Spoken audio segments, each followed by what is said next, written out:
tere ning tere tulemast saatesse Tehneti äär, teine osa, soovid ja unistused. No, miks selline pealkiri? Väga lihtne põhjus. Räägime minu soovidest, unistustest.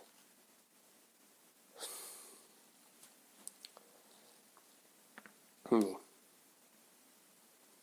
Nagu teadagi, on tehnoloogia internetisaade Tehnet räägib tehnoloogiast ja internetist.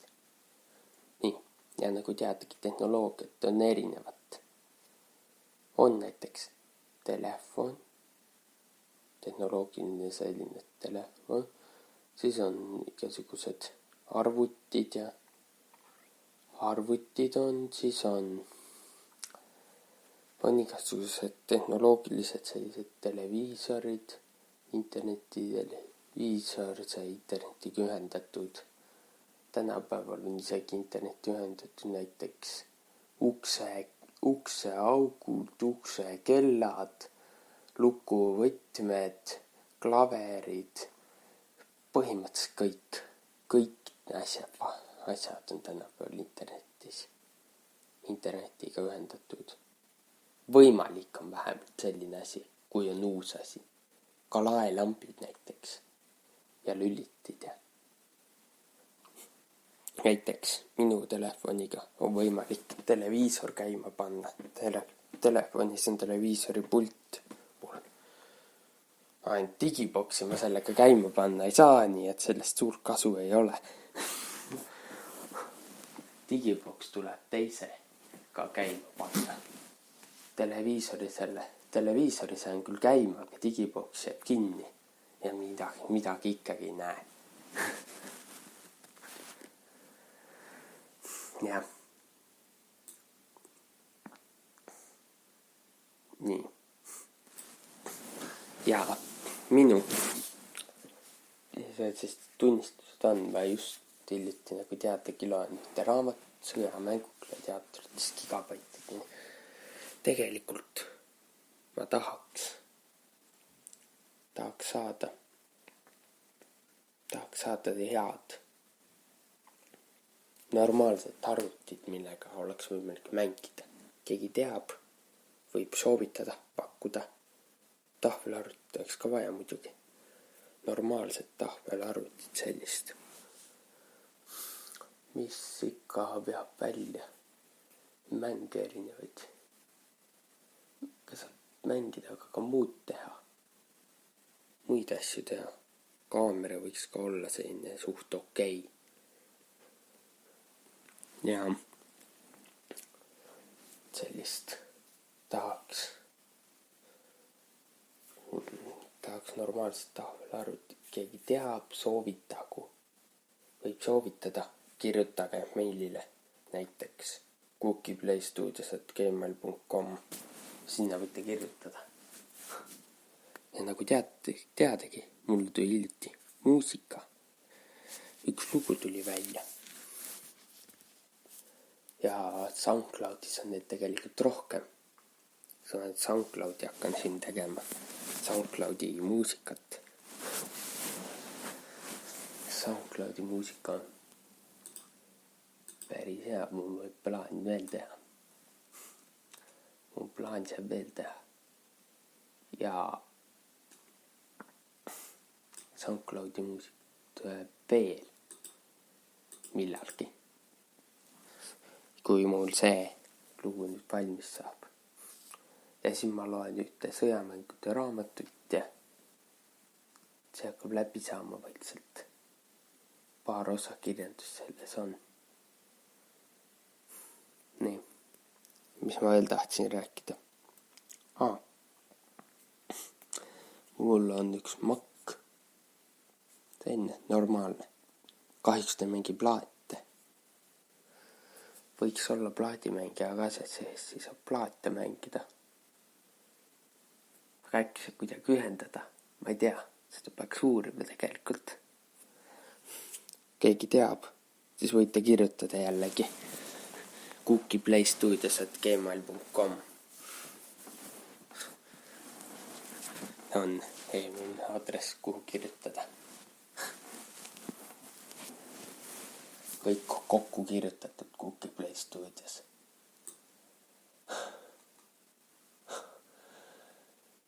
Nissan tahab järgmise GTR autoga juht ise mööda ringrada sõidutada.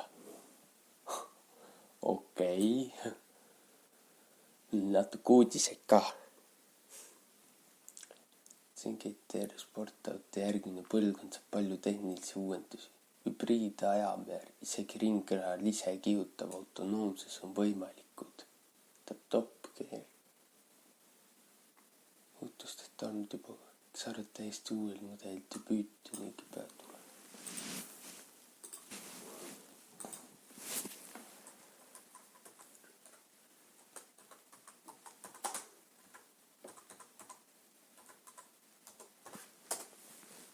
Pertel Keskrent ehk viljakas Pongo on üks mäng. See mängude saates tuli juba juttu.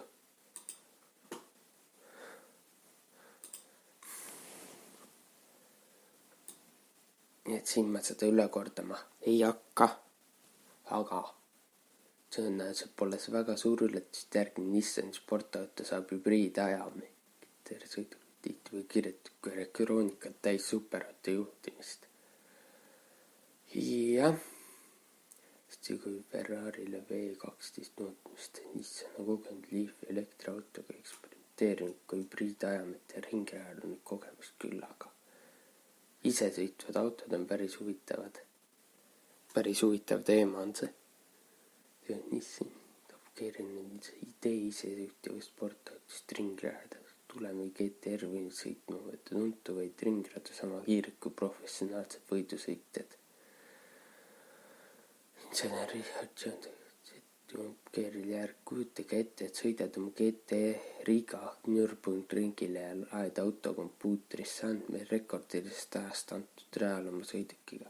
Seejärel võtab auto juhtimise üle ja kihutab mööda ringrada sama kiired kui professionaalsed võidusõitjad. See võimaldaks omanikku, et selliseid ringiaegu, milleks nad ise näiteks võimelised ei oleks.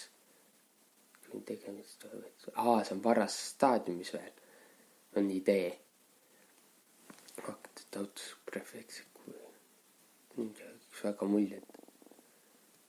Uus Nissan GTR ja kindlasti. Ma hiljuti hakkasin seda kuulama ühte tehnoloogia podcasti. Või mitte ainult tehnoloogia, aga kohati enamikul ühel tehnoloogia podcast. Vaba mikrofon, seal räägitakse tegelikult seal räägitakse kõigest, millest pähe tuleb. Ja mitte ainult tehnoloogia, aga enamjaolt tehnoloogia. Aga vaba mikrofon tänaseks päevaks lõppenud. Jah, 2017 oli viimane osa. Suvel. 2 aastat tagasi. Täitsa lõpp. Ja nii et tehnoloogia on seal natuke vanadenud juba. Tõenäoliselt see on geeniuse tegija. Ta on seal tehnoloogiast rääkimas.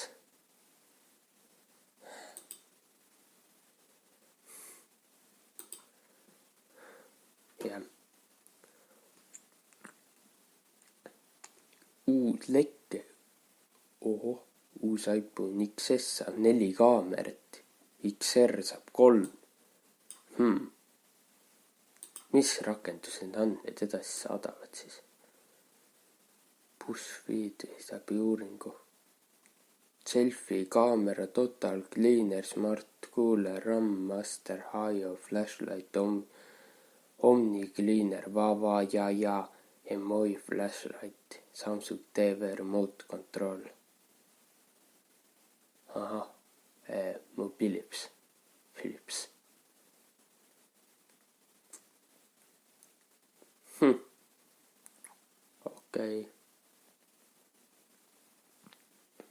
Okei, mul ei ole nendest ühtegi.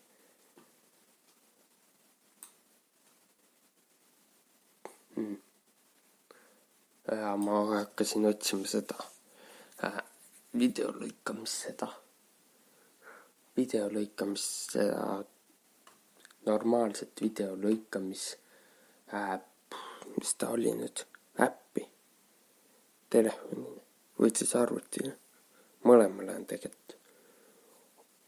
Oleks vaja ka arvutile sellist, mida ei peaks alla tõmbama, mida ei peaks alla laadima. Arvutile on sellist vaja, mida pole vaja alla laadida. Telefoni võib alla ka laadida, aga arvutile, telefoni ja tahvelarvuti tähendab kunagi, kui tahvelarvuti saab. Tahvelarvuti võib alla laadida, aga sinna ei pea, kui teil on mingid ideid, millist võtta, siis kirjutage kas siia alla, sinna YouTube alla kommentaariumisse, no ma loen ka läbi kõik, või siis otse minule meilile cookiePlaystudios@gmail.com jällegi.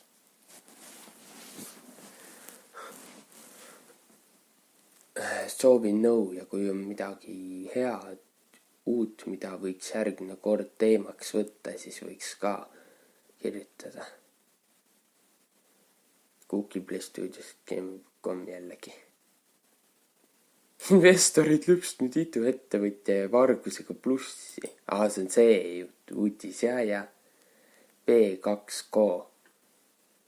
Ta tegi küll ära mingi Veiko Umal. Hüüris 800 eurost luksuslikku korda. Ta sõitis ringi uhke autoga väljas pilvet elu, aga tal ei olnud sissetulekuid. PR2Go lõi sellise äppi, arendas tähendab, omastas üle 100 000 euro, võttis endale eest. Väga haige asi. Selline asi ei ole õige. Seda ei tohiks teha. Ei tohi teha sellist asja. Veel hull, imelikum, ta ei plussi sellega. Põhimõtteliselt investorid oma raha tagasi ei saanud. Tõesti küll, et too oli süüdi, aga ta ei plussi. Sest tal ei olnud midagi maksta, ta läks pankrotti. Selle tõttu ta jäigi plussi. E-sport. Ma Kalju soovib e-spordist. Kui nad tõesti e-spordi. E-sport. E-jalgpall. Tuli nüüd tõstakse talle ette. Kalju X-Cup e-jalgpalliturniir. Nõmme Kalju. See e-jalgpallitrenn. E-sportlased. E-sportlaste põlvkond. Järgmine FIFA mäng ilmus selle aasta 27. septembri. Kuna see tehtud on 24. aprill. 27. september on FIFA 20 siis tulekul. Profitaseme eduka mängib kallite FIFA kaart ostmine vajalik. Okei. Super, aga midagi ei saa aru. Nõmme Kalju e-sporti sportis TalTechi TalTech tegi. E-sport.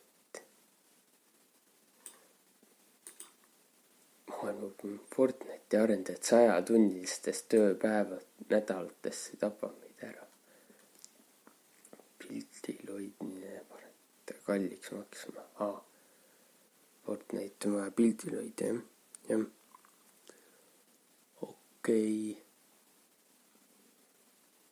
Okei, aga jah, mul saab aega. Et ma lõpetan. Tšau. Apeksi vaatajanumbrid langevad.